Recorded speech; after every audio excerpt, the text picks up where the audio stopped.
কিরে আবু বক্কর, তুই আমার পথ আটকালি? কত বড় দুঃসাহস তোর! কিরে কুদ্দিসে স্যার, সবাই পাস করলো, আমি ফেল করলাম ইসলাম শিক্ষায়।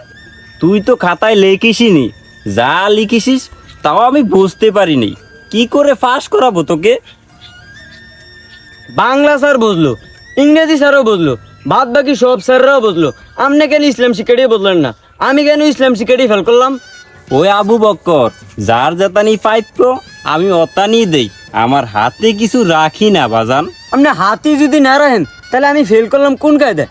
আমি নাম্বার পেয়েছি 30, আপনি হাতের নাম্বার পেলে তো আমি 80। ওই হাতের মার্ক দিয়েই তুমি পেয়েছো 30, তাছাড়া তুমি পেয়েছো 27। ওই দেওয়ার মতো হাতে আর কিছু ছিল না। ও, আমার বোঝা হয়ে গেছে, আমার থেকে গুমা গুমা ফলাফান পাস করে ফেলছে, আমি ফেল করছি, তার মানে আমার বোঝা হয়ে গেছে।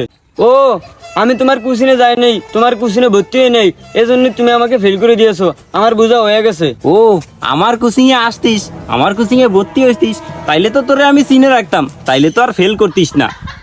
ও, তুমি শিক্ষক হয়েছো তাতে কি হয়েছে? তুমি যদি দুর্নীতি করো না তাইলে আমার হাতে লাঠি আছে, এদিক ওদিক তাকাবো না, লাঠি গাও উঠা দেবে।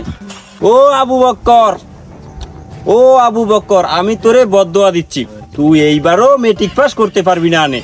হে মেট্রিক পাস আমি ঠিকই করবনি, ওদের দোয়া মাছ মরে না। এ অন্য স্যার দেখবে না আমার খাতা। অপমান অপমান, তুই আর মেট্রিক পাস করতে পারবি না, এইবারও ফেল।